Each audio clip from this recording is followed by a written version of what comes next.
नमस्कार। आपका हमारे चैनल में स्वागत है और हमारे साथ एक युवा नेत्री मेनका साहनी जी हैं। उनसे बात करेंगे कि ये वर्तमान बिहार की जो राजनीति है और बिहार में जो आने वाला चुनाव है उसमें इनकी पार्टी की क्या स्थिति रहेगी। मैडम, आपका हमारे चैनल में स्वागत है। नमस्कार। मैं मेनका साहनी पटना से बिलोंग करती हूँ और मैं एक असली देसी पार्टी के माध्यम से जुड़ी हूँ और काफ़ी समय से जुड़ी हुई हूँ। बिहार में जो वर्तमान सामाजिक स्थिति है, राजनीतिक स्थिति है, उसमें आपकी पार्टी किस समीकरण पर चुनाव लड़ने की तैयारी कर रही है? देखिए, हमारी असली देसी पार्टी जो समीकरण लेकर चल रही है वो समाज के कल्याण के लिए है। समाज के कल्याण अगर हम देख रहे हैं तो जिस स्तर से होना चाहिए वो उस स्तर से हो नहीं रहा है। अगर महिलाओं की बात करें तो महिलाओं की स्थिति भी अभी भी दयनीय है। बहुत ज़्यादा डेवलपमेंट हुई नहीं है। बहुत सारे अभियान चलाए जा रहे हैं, बहुत सारे फंडिंग किए जा रहे हैं, लेकिन पूर्णतः उनको लाभ पहुंच नहीं रहा है। उसके लिए भी एक स्ट्रैटेजी होना चाहिए जो कि नीतीश कुमार सरकार जो दे रही है, उस स्ट्रैटेजी को लोग क्यों नहीं पूरी तरह से उस तक पहुंच पा रहे हैं। तो ये सारी चीज़ें हैं।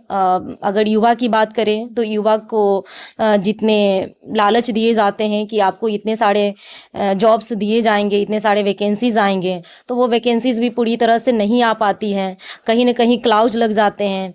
यहाँ तक कि यूपीएससी लोगों को भी वो चीज़ें फेस करनी पड़ती है, बीपीएससी लोगों को फेस करनी पड़ती है। यानी इतने हाई लेवल के अधिकारी पदाधिकारी बनने वाले जो युवा हैं उनको भी सही तरीके से चीज़ें नहीं मिल पा रही हैं। और फंडिंग की बात करें तो लोग युवा बहुत बुरी स्थिति में अपनी ज़िंदगी को जीते हैं और अपने लिए एक सपना तैयार करते हैं, लेकिन उनको सपने पूरे नहीं होते हैं और फिर से वो युवा घर में जा कर के बैठते हैं और बेरोज़गार हो जाते हैं। तो उस पे भी सरकार को एक अच्छी पहल करना चाहिए जो कि नहीं हो पा रही है। तो हमारी पार्टी के माध्यम से ये चीज़ें होगी। अभी भारतीय जनता पार्टी के जो वित्त मंत्री और डिप्टी सीएम सम्राट चौधरी ने अपने ट्विटर से एक सड़क का वीडियो डाला। वह वीडियो डाला कि यह सड़क बिहार में है, लेकिन वह वास्तव में पता चला कि वह गुजरात का है। इस तरह की जो राजनीति हो रही है, इस राजनीति पर आप क्या कहेंगे? देखिए, इस तरह की राजनीतिक फेक राजनीतिक है और ये बिल्कुल नहीं होना चाहिए। ये हमारे समाज में समाज को दयनीय करेगी। ठीक है, ये कहीं किसी भी तरह से ये सही नहीं माना जाएगा। फेक न्यूज़ फेक चीज़ें किसी भी स्तर से सही नहीं मानी जाती है। और जो भी मीडिया प्लेटफॉर्म है उन लोगों को सोचना चाहिए कि फेक न्यूज़ को ज़्यादा डेवलप ना करें, ज़्यादा शेयर ना करें, उसको होल्ड करें और चीज़ें समझें तभी जाकर के उसको शेयर करें। बिहार से युवा लगातार पलायन कर रहे हैं। शिक्षा के लिए पलायन करें या रोजगार के लिए पलायन करें, लेकिन पलायन हो रहा है, सरकार से रुक नहीं रही है। और सरकार रोज ढोल पीट रही है कि मैं विकास कर रहा हूं। फिर यह कैसा विकास है? देखिए, जो भी शिक्षा के लिए पलायन कर रहे हैं वो उनकी मजबूरी है और उस मजबूरी को हमारा बिहार सरकार नहीं फुलफिल कर पा रही है, तभी वो पलायन कर रहे हैं। अगर उनको सारी चीज़ें अपने घर में एक छत के नीचे मिल जाए तो वो पलायन क्यों करेंगे? तो कहीं ना कहीं हमारी शिक्षा के दृष्टिकोण से देखा जाए तो हमारे बिहार में दयनीय स्थिति है। उस चीज़ को सुधार करने के लिए एक अच्छे सरकार की ज़रूरत है, एक अच्छे मुख्यमंत्री की ज़रूरत है, जो कि हमारे बिहार को अभी तक नहीं मिला है। जो भी कुछ डेवलपमेंट हुई है, जो भी नेता अभी बैठे हुए हैं, जो भी प्रतिष्ठित लोग बैठे हुए हैं हमारे समाज में अपने अधिकार पोस्ट को लेकर के, उन लोगों का जो दायित्व है वो अपने दायित्व को सही तरीके से नहीं निभा पा रहे हैं। अगर वो निभाते तो इतनी दयनीय स्थिति नहीं होती। अभी भी देखा जाए तो हर मंदिर के गेट पे आपको 200 भिखारी मिल जाएंगे, जो कि नहीं होना चाहिए। हम गरीबों के लिए क्या कर रहे हैं? अगर करते तो हमारे मंदिर के गेट पे 200 भिखारी नहीं रहते। ठीक है, छोटे छोटे बच्चे से बाल श्रम करवाए जा रहे हैं, तो उन लोगों के लिए भी कुछ ना कुछ अगर किए होते तो ये स्थिति नहीं होती। अगर किए हैं तो फिर उन लोगों को लाभ क्यों नहीं मिल रहा है, और वो उस लाभ को पाने के लिए क्यों नहीं समर्थ हैं। एक तरफ एनडीए गठबंधन और दूसरी तरफ यूपीए का गठबंधन, जिसको महागठबंधन भी लोग बोलते हैं, इन दोनों गठबंधन के जो बड़े नेता हैं, सत्ता में रहे हैं, इन लोगों के बीच आप अपनी उम्मीदवारी किस तरह से देखती हैं? देखिए, गठबंधन तो बात की चीज़ है, लेकिन जो आपसी गठबंधन करते हैं तो उनकी अपनी एक पहचान होती है। अगर वो अच्छा काम करते हैं और अच्छी उम्मीदवार लाते हैं तो गठबंधन कोई बुरी चीज़ नहीं है, गठबंधन होना चाहिए, ठीक है। लेकिन उनकी जो भी प्रतिनिधि हैं वो कैसा हैं, कैसी उनकी छवि है समाज में, और कैसे वो, क्या वो समाज की कल्याणकारी की बात कर रहे हैं, क्या कल्याण हो सकता है उनके गठबंधन से या नहीं, इस पे डिपेंड करता है। मैं गठबंधन के विषय में ज़्यादा कुछ नहीं बोलूँगी, क्योंकि गठबंधन जो चीज़ें हैं वो एक सिस्टम है, पॉलिटिकल सिस्टम है, वो सिस्टम कहीं ना कहीं जा कर के होती है। ये दोनों गठबंधन के बीच में आप अपना जो उम्मीदवारी दे रही हैं, वो उम्मीदवारी किस तरह से तय कर रही हैं, किस बेस पर कर रही हैं? देखिए, इसमें मैं ये नहीं कहूँगी कि मैं किनके साइड मेरा गठबंधन होगा, ये मैं अभी नहीं कह सकती हूँ, ये हमारा पार्टी डिसाइड करेगा, ठीक है। हम अपने स्वतंत्र विचार को लेकर चल रहे हैं कि हम इस पार्टी में आए हैं और इस पार्टी के माध्यम से जो आगे चलेंगे वो समाज कल्याण के लिए चलेंगे। अगर हम समाज कल्याण के लिए सामर्थ्य हैं और हमारे अंदर वो जज्बा है तो हम करके दिखाएंगे। हमारी पार्टी चाहे जितनी ऊंची जाए उसके साथ हम चलेंगे, ठीक है। रही बात गठबंधन की, तो वो समय तय करेगा कि हमारा किसके साथ गठबंधन होगा या नहीं होगा।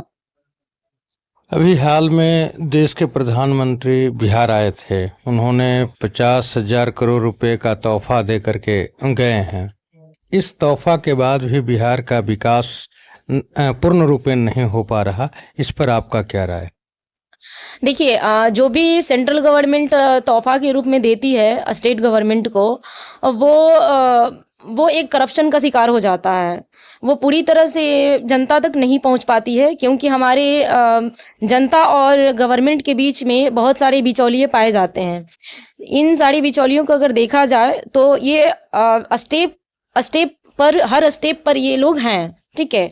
तो इसलिए उन तक नहीं पहुंच पाती है। अगर सरकार में शक्ति होती तो वो डायरेक्ट जनता तक पहुंचा सकती थी, बहुत सारे माध्यम हैं, अकाउंट्स में डाल सकती थी बहुत सारे फंडिंग डायरेक्ट।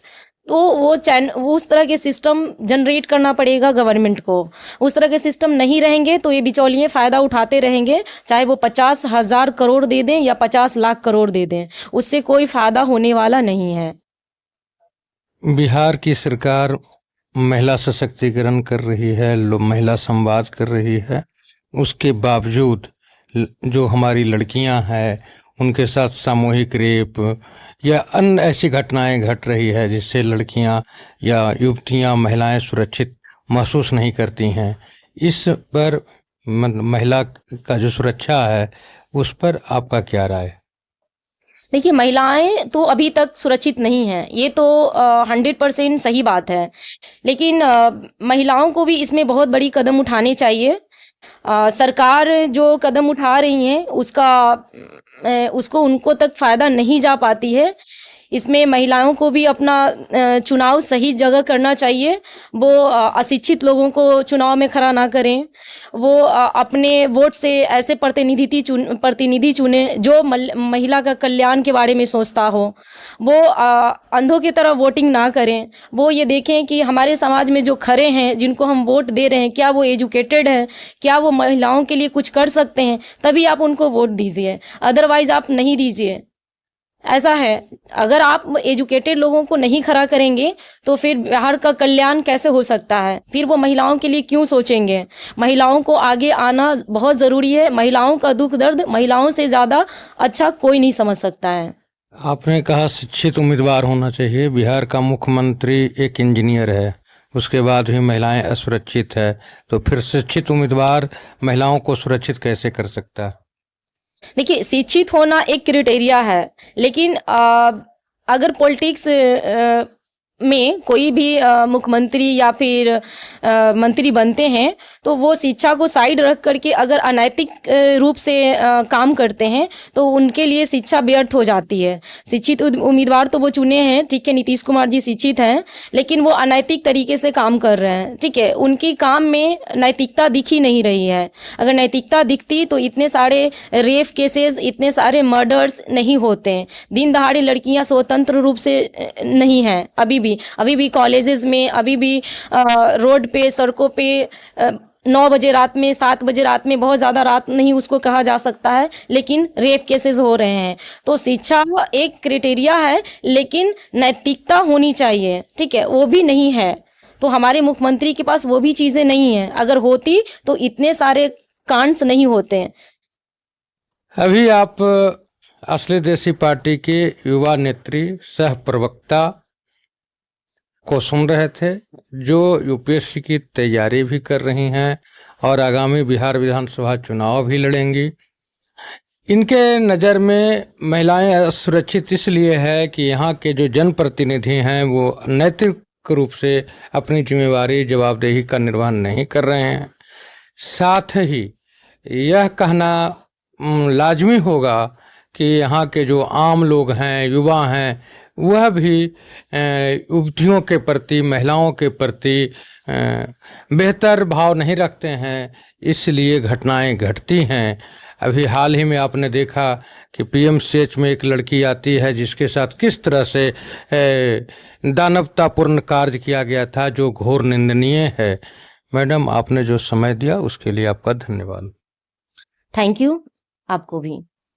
आप हमारे चैनल से जुड़े रहें और हमारे जो मुद्दे होते हैं उस मुद्दे पर आप अपना कमेंट बॉक्स में कमेंट लिखें, ताकि हमारे हौसले बुलंद हों और आपके पास हर एक मुद्दे पर लोगों से चर्चा करके आप तक सही बातों को पहुंचाने का काम करते रहें। धन्यवाद।